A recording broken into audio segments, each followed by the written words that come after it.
शीतल एक गरीब घर की लड़की थी, लेकिन वो हमेशा अमीर बनने के सपने देखा करती थी। कॉलेज की पढ़ाई पूरी होने के बाद शीतल ने मन बना लिया था कि वो विदेश जाकर नौकरी कर डॉलर में कमाई करेगी। लेकिन कुछ समय बाद शीतल के माता पिता उसकी शादी रोहन नाम के लड़के से करवा देते हैं। रोहन और उसके माता पिता घर गृहस्थी चलाने वाले सामान्य सोच के लोग थे, लेकिन उस घर में जाते ही शीतल उन्हें अपने बड़े बड़े सपने बताना शुरू कर देती है। फिर एक दिन, अरे बहू, दोपहर के 2 बज गए, अभी तक तूने खाना नहीं बनाया। अरे जल्दी खाना बना, मुझे बहुत भूख लगी है। मम्मी जी मैं अपनी पढ़ाई कर रही हूँ, खाना आप बना लीजिए। अरे अब तो तेरी शादी हो गई, अब तो कौन सी पढ़ाई कर रही है? विदेश में नौकरी पाने के लिए मैं पढ़ाई कर रही हूँ। बस एक बार मेरी नौकरी लग जाए, फिर देखना मैं डॉलर में कमाऊंगी, डॉलर में। अरे मैं तो घर में बहू लाई थी जो अच्छी तरह मेरा घर संभाले, लेकिन तू तो विदेश जाने की बात कर रही है। तेरे जाने के बाद इस घर का क्या होगा? क्या होगा? जब मैं डॉलर में कमाऊंगी ना, तो आप अपनी यहाँ एक नौकरानी रख लेना, वो आपकी देखभाल करेगी, है ना? चलिए अब जाइए और रसोई घर में जाकर जल्दी से खाना बना लीजिए, और हाँ, मेरे लिए ना कोई अच्छी सी सब्जी बनाइएगा। जानकी एक सीधी सादी औरत थी। बेचारी रसोई घर में जाकर खाना बनाना शुरू कर देती है। इस तरह शीतल हमेशा अपनी सास के सामने विदेश जाकर डॉलर कमाने की बड़ी बड़ी बातें करके उससे घर के सारे काम करवा लेती थी। फिर एक दिन, शीतल, तुमसे शादी करते वक्त मैंने ये सोचा था कि तुम मेरा घर संभालोगी, लेकिन तुम्हारे सपने तो बहुत बड़े बड़े हैं। विदेश में नौकरी पाने के चक्कर में तुम यहाँ वहाँ न जाने कितने सारे कोर्स करके पैसे बर्बाद कर रही हो। अगर इसी तरह चलता रहा तो एक दिन तो मेरी सारी कमाई खर्च हो जाएगी। अरे तुम छोटी मोटी कमाई के बारे में क्या सोचते हो? बस एक बार मैं विदेश चली जाऊं, फिर तो मैं डॉलर में पैसे कमाऊंगी, डॉलर में। चलिए जल्दी से मुझे 10,000 रुपये दीजिए, एजेंट को पैसे देने हैं, तभी तो वो मेरा काम जल्दी करेगा। बेचारा रोहन मन मारकर शीतल को पैसे दे देता है। फिर एक दिन शीतल की सहेली रीना उससे मिलने आती है। शीतल, मेरी कंपनी में एक वैकेंसी है, अगर तू जॉब करना चाहे तो मैं तेरी बात कर सकती हूँ। हर महीने तुझे 20,000 रुपये मिलेंगे। अरे मैं ये छोटी मोटी नौकरी नहीं करती, मेरा प्लान तो बहुत बड़ा है। मुझे रुपए में नहीं बल्कि डॉलर में पैसे कमाने हैं, डॉलर में। ठीक है, तुझे डॉलर में पैसे कमाने हैं, लेकिन अभी तो तू यहीं है ना। तो मेरी मान तो नौकरी कर ले।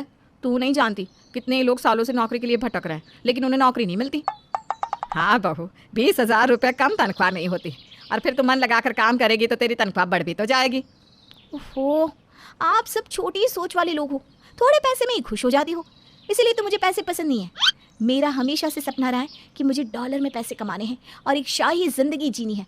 मैं ये छोटी मोटी नौकरियों के चक्कर में पड़कर अपना समय बर्बाद नहीं करने वाली। और सुन रीना की बच्ची, आज के बाद ना तो मेरे लिए कोई जॉब ऑफर लेकर मत आना, समझ गई ना? शीतल की ये बात सुनकर रीना चिढ़ जाती है। अरे हमारी जितनी चादर होती है ना, उतनी ही पैर फैलाने चाहिए। मैं तो तेरा अच्छा सोच कर आई थी, लेकिन तू तो बहुत ही घमंडी हो गई है। चल हट, आज के बाद मैं तुझसे कभी बात ही नहीं करूंगी। इस तरह रीना नाराज होकर वहां से चली जाती है। फिर एक दिन चंदू नाम का एक एजेंट शीतल के घर आता है। नमस्ते शीतल जी। अरे चंदू साहब, आइए आइए बैठिए, मैं आपके लिए चाय नाश्ता लेकर आती हूँ। हाँ हाँ, लाइए लाइए, बहुत भूख लगी है। थोड़ी देर के बाद शीतल चंदू के लिए चाय और ढेर सारा नाश्ता लेकर आती है। मैं आपको खुशखबरी देने आया हूँ। विदेश में आपकी नौकरी पक्की हो गई है। हर महीने आपको तनख्वाह के रूप में पूरे 2,000 डॉलर मिलेंगे। ये सुनकर शीतल खुशी से उछल पड़ती है। अरे वाह, यही तो मैं चाहती थी। जल्दी से आप विदेश जाने की तैयारी करवा दीजिए। हाँ हाँ, समझ लीजिए आप विदेश चली ही गई, लेकिन थोड़ा खर्चा करना पड़ेगा। हाँ बताइए ना, कितने पैसे लगेंगे? सब मिलाकर कम से कम 10 लाख रुपए का खर्चा होगा। ये सुनकर जानकी और रोहन के होश उड़ जाते हैं। रोहन जी, आप किसी भी तरह पैसों का इंतजाम करिए, जब मैं डॉलर में कमाऊंगी ना, तब आपके पैसे वापस कर दूंगी। अरे तुम्हारा दिमाग खराब हो गया है क्या? ये 10 रुपए नहीं बल्कि 10 लाख की बात कर रहा है। इतनी बड़ी रकम तो मैंने अपनी पूरी जिंदगी में एक साथ कभी देखी नहीं। मेरे बैंक में मुश्किल से 20-25 हजार रुपए पड़े होंगे। अब तो सिर्फ एक ही उपाय है, हमें ये घर बेचना होगा, उसके बाद ही पैसों का इंतजाम हो पाएगा। नहीं नहीं, मेरे जीते जी ये घर नहीं बिकेगा। अरे सासू माँ, आप कैसी बातें कर रही हो? अभी आप घर बेचकर मुझे पैसे दे दीजिए, फिर जब मैं डॉलर में कमाऊंगी तो आपको एक बढ़िया बंगला खरीद कर दूंगी। नहीं नहीं, मुझे बंगले का कोई शौक नहीं है।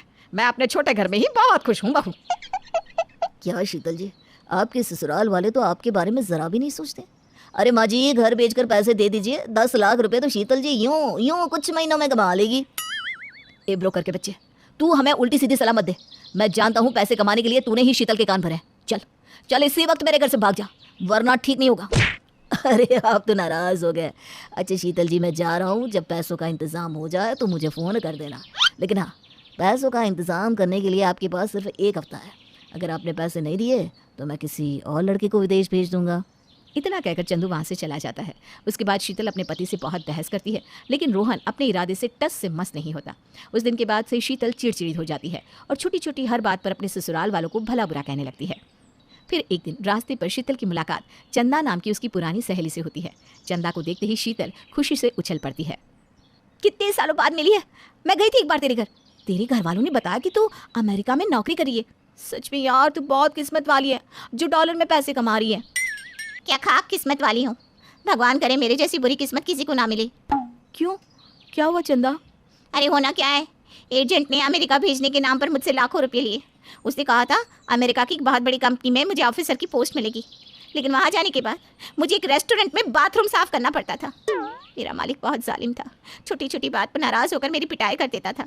यहाँ तक कि उसने मेरा पासपोर्ट भी जब्त कर लिया था। जानवरों से भी बुरी हालत हो गई थी। बड़ी मुश्किल से अपनी जान बचाकर वहाँ से आई हूँ।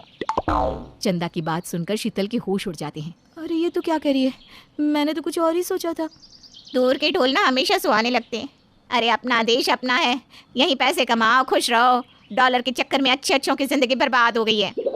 इतना कहकर चंदा वहाँ से चली जाती है। चंदा से सच्चाई जानने के बाद शीतल का मन पूरी तरह बदल जाता है और उसकी अकल ठिकाने आ जाती है। फिर उस दिन के बाद से शीतल दोबारा कभी डॉलर कमाने का नाम नहीं लेती, बल्कि अपनी सहेली रीना की कंपनी में जॉब करके हंसी खुशी अपने परिवार के साथ रहने लगती है। चालाकी वो चीज़ है जो अच्छे से अच्छों के साथ खेल खेल जाए। सोचिए क्या हो अगर देवरानी का दिमाग जेठानी से ज्यादा हो।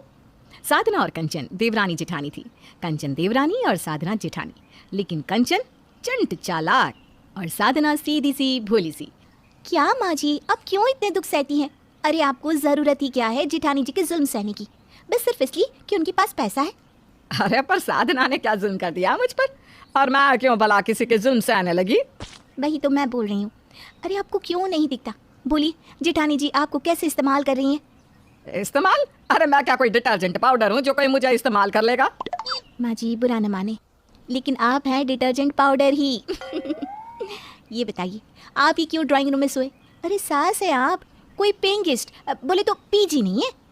अरे वो क्या है ना, एक ही कमरे का तो मकान है बेटा, तो बहू की प्राइवेसी। हर ड्राइंग रूम बड़ा है तो सोने में कोई तकलीफ नहीं है। अरे तो क्या हुआ, जेठानी जी की शादी को हो भी तो गए हैं 14 साल, आप काहे की प्राइवेसी? अब मेरी ही शादी को 2 साल हो गया, राघव है साथ में, तो कौन सा प्राइवेसी चाहती हूँ? आइए मेरे पास रहिए, मैं ना सुलाऊं आपको डनलप के गद्दे में डबल बेड पर बच्चों के साथ, तो बोलना। अरे लेकिन अब मुझे ना यहाँ रहने की आदत हो गई है कंचन। काहे की आदत? बस आप मेरे साथ चलो, बरेली में रहना मजे से। लेकिन मेरी शादी तो यहाँ मेरठ में हुई, मैं बरेली में कैसे रहूँगी? फिर मीना मेरी बेटी भी तो यहीं रहती है, उसका ससुराल लोकल है, मैं खुश हूँ यहाँ पर। तभी कंचन की जिठानी साधना आ जाती है। कंचन कुछ चाहिए तो नहीं? वो पास में मायके गई थी, तुम आराम से तो हो ना? मैं तो आराम से हूँ, लेकिन सासू माँ का तो थोड़ा ख्याल रखा करिए साधना दीदी। साधना परेशान हो जाती है कि क्या सास उसके साथ खुश नहीं है। वो सास की ओर देखती है, सास सर नीचे कर लेती है। भाभी माँ जी क्या ही बोलेंगी, खैर मैं बाजार जा रही हूँ, आप रात का खाना बना लेना। कंचन के बाहर जाती ही साधना सास से बात करती है। माँ जी हम 15 साल से साथ रह रहे हैं, कोई परेशानी हो तो मुझे बताइए ना। अरे नहीं, वो कंचन बोल रही थी कि मुझे ड्राइंग रूम में क्यों सुलाती हो। वैसे बात तो सही है उसकी, पर माँ जी यहाँ तो सिर्फ एक ही कमरा है, आप तो जानती ही हैं। देख बहू, हमारी भी सास ना साथ थी, हम भी एक ही कमरे में रहते थे, लेकिन सास को कभी अकेले नहीं सोने दिया।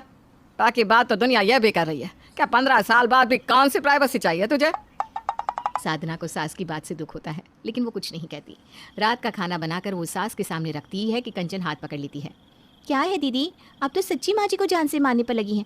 अरे ये क्या दे रही है खाने को उनको? घी लगी रोटी और ये तेल वाली सब्जी। माँ जी आज ये खाना आप खा लीजिए, लेकिन कल से आपके लिए खाना मैं बनाऊंगी। साधना जो कि छोटे शहर की सीधी सी लड़की होती है, उसे समझ में नहीं आता कि सास को क्या सच्ची किसी अलग तरह के खाने की ज़रूरत है। मैं भी वही कहूँ कि आखिर ये रेखा है तो मेरी ही उम्र की, लेकिन मुझसे इतनी छोटी कैसे लगती है? माँ जी कौन रेखा? वो रीटा की सास? अरे कंचन सही कहती है, तेरी तो सोच ही छोटी है।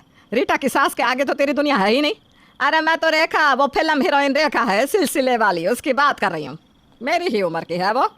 कैसी बात करिए माँ जी, उन लोगों के पास नौकर चाकर होते हैं जो उनकी डाइट का ख्याल रखते हैं। सुबह जूस, दोपहर को ड्राई फ्रूट्स, साथ में फ्रूट्स और सादा खाना, और साथ में सब्जी पनीर, ये सब भी तो होता है। हाँ तो बहू का फर्ज नहीं होता क्यों माँ जी? अरे माँ जी ने भी तो अपनी सास को आराम से रखा था, क्यों माँ जी? आप भी तो ख्याल रखती थी उनका, तो क्या आप नौकर हो गए थे?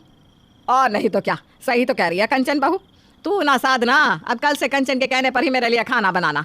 साधना जिसने पिछले 15 साल की शादी में कभी सास का विरोध नहीं किया, वो इस बात को भी मान लेती है। अगले रोज सुबह साधना का पति नरेश कहता है। अरे क्या बात हो गई, तुम इतने जल्दी कैसे उठ रही हो? साधना पति की बात सुनकर रोने लगती है। अरे मेरी जान, क्या हो गया, क्यों रो रही हो? सब ठीक तो है ना? सौरभ या कंचन से कोई बात हुई है क्या? अगर हुई भी है तो परेशान मत हो, 2-3 महीने रहकर चले जाएंगे। बोलो। नहीं ऐसा नहीं है, मैं किसी के आने से क्यों दुखी हूँ।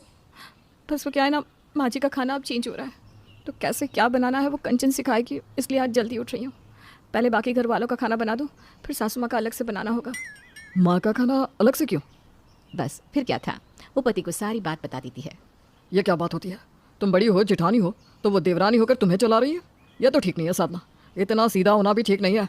तो मैं क्या लड़ती, कुछ दिनों के लिए ये लोग आए हैं, लेकिन बस यही है कि घर के सारे काम के बीच में 2 तरह का अलग अलग खाना बनाना मुश्किल है, लेकिन फिर भी मैं कोशिश करती हूँ। नरेश समझ जाता है कि सीधी सादी साधना को कंचन परेशान कर रही है। अब क्या था, बीवी जेठानी नहीं बन सकी तो क्या, पति जेठ बनने को तैयार हो जाता है। साधना तैयार होकर बाहर जाती है तो देखती है कि सास चाय की राह देख रही होती है। अरे साधना, क्या हो गया? आज तो चाय ही नसीब नहीं हुई। माँ जी, वो ये बोल रहे थे कि आप चाय नहीं पियेंगे आज। नरेश, नरेश, क्यों नहीं पीऊंगी चाय? तभी नरेश आ जाता है। माँ, आपको कंचन रेखा बनाना चाहती हैं और आप है कि निरूपा रोय बन रही है। अरे चाय में चीनी होती है जिससे उम्र दिखती है। आप बिल्कुल चीनी वाली चाय नहीं पियेंगी, आप आज से जूस पियेंगी। वैसे कंचन कहाँ है? कंचन, ओ कंचन। कंचन, जो अभी तक सोकर भी नहीं उठी थी, आंख मलती हुई बाहर आती है। कंचन क्या है, माँ का थोड़ा तो ख्याल रखा करो। कल ही लेक्चर दिया है कि माँ का ख्याल रखना है और आज देर तक सो रही हो। जाओ, माँ के लिए फ्रेश फलों का जूस लेकर आओ। मैं लाती हूँ ना। हाँ, तुम भी लाओगी, लेकिन मेरे और अपने लिए चाय। जाओ, चाय लेकर आओ। साधना 2 कप गर्मा गर्म चाय बनाकर ले आती है। चाय देखकर सासू माँ का मन तो ललचाता है। अरे जिसने बरसों से सुबह चाय पी हो, 70 साल, वो कैसे जूस पी सकती है सुबह सुबह। लेकिन क्योंकि कंचन बहू का सर ऊपर रखना है तो वो शांत रहती है। दोनों मियाँ बीवी बैठकर चाय पी रहे होते हैं और कंचन फलों को धोकर छिलकर काट कर जूस बनाती है और मन ही मन सोचती है, ये क्या किया मैंने, अपने ही पैर में कुल्हाड़ी मार ली। अच्छा खासा साधना भाभी मेहमान नवाजी कर रही थी। कंचन सास को जूस देती है और उधर नरेश। साधना, जल्दी से मेरा खाना तैयार कर दो। और हाँ, माँ के लिए जो भी बनाना है वो कंचन तैयार कर देगी, क्योंकि बच्चे को स्कूल भी जाना है। कंचन, माँ का खाना तुम बना दो, ये साधना दोनों खाना नहीं बना पाएगी। हाय रे फंस गई कंचन। वो सास का खाना बनाती है, लेकिन जैसे ही नरेश ऑफिस के लिए निकलता है, जोर जोर से चिल्लाने लगती है। माँ जी, ये क्या बात होती है, साधना भाभी तो आपका एक काम नहीं कर रही। मैं देख रही हूँ कैसे पति और अपने लिए चाय और कैसे खुद के लिए खाना। अरे मैं तो कुछ दिन में चली जाऊंगी, फिर कौन ख्याल रखेगा आपका? अरे वो तो पता नहीं बहू, लेकिन जो खाना आज तूने खिलाया है बहुत ही अच्छा है, मजा आ गया बाजी वाह। मैं कल से बना दूंगी, पता नहीं इन्होंने इतना बिजी कर दिया था तो। मैं थक गई हूँ, चाय दे दीजिए मुझे। अपने घर में भी काम करो और आपके घर में भी। साधना जल्दी से कंचन को चाय देती है। कंचन नरेश के होने पर शांत रहती, लेकिन उन लोगों के घर से जाने के बाद साधना पर खूब जुर्म ढाती। 2-3 दिन बाद, भला हो कंचन का, जो रोज मेरी डाइट का इतना ख्याल रखती है। मैं तो सोच रही हूँ इसके जाने के बाद क्या होगा। उसका भी मैंने सोच रखा है माँ, कंचन को मैं कल ही भेज रहा हूँ। वो क्या है ना, छुट्टी का फ़ोन आया था, उसे खाना पकाने में और दूसरे काम में दिक्कत हो रही है। साथ में आपकी भी टिकट कर दी है, आप भी साथ जाइए, क्योंकि कुछ महीने आपको इसी डाइट को कंटिन्यू करने की ज़रूरत है। हाँ, क्यों नहीं, ठीक है। वैसे भी कंचन मेरा बहुत ख्याल रखती है, उसके साथ मेरा मन ज़्यादा लगता है। सास की बात सुनकर साधना को दुख होता है। 15 साल से सास को साथ रखा और कल की आई देवरानी पर ज्यादा प्यार, लेकिन क्या करती, शांत हो जाती है। उधर कंचन मन में सोचती है, चलो अब बुढ़िया की सारी पेंशन मेरी होगी, घर बनाऊंगी, घर सजाऊंगी और ढेर सारी शॉपिंग किया करूंगी। इसके लिए एक नौकरानी रख दूंगी। तभी बेल बजती है और सामने खड़ी होती है मीना, साधना और कंचन की ननद। माँ तो जा रही है भाभी के साथ मेरठ। क्यों, फिर मैं कैसे रहूंगी? अरे तू अपने ससुराल में रहेगी जैसे रहती है, मेरा मन ना कंचन के साथ लग गया है। हाँ, ये भी ठीक है। वैसे भी साधना भाभी मेरे लिए माँ के समान ही है, उन्होंने कभी मुझे ननद नहीं बेटी माना है। हाँ, ठीक है, तो रह अपनी साधना भाभी के पास और ये ले इस महीने के मेरे पेंशन के पैसे। और हाँ, अगले महीने से मेरी सारी पेंशन मैं तुझे ऑनलाइन भेजा करूंगी, ठीक है? क्या, आपकी पेंशन के पैसे आप मीना को दे देती है? और नहीं तो क्या, मेरी बेटी का हक है मेरे पैसों पर, उसे कौन देगा? दोनों भाइयों से तो उसे कोई उम्मीद ही नहीं है। मैं नहीं ले जाऊंगी फिर आपको अपने साथ। अरे पेंशन की लालच में तो आपको ले जा रही थी, लेकिन फक्कड़ सास को कौन रखता है? सास कंचन की बात सुनकर हैरान हो जाती है। साधना रखती है फक्कड़ सास को। कंचन, तेरा ये असली रूप होगा ये मैंने नहीं सोचा था। मुझे माफ कर दे साधना बहू, मैं तुझे समझ नहीं पाई। और कंचन, निकल अभी के अभी यहाँ से, शक्ल ना दिखाना अब कभी भी। हाँ, तो मुझे भी कोई शौक नहीं है। कंचन चली जाती है और पूरा घर फिर से साधना के साथ खुशी खुशी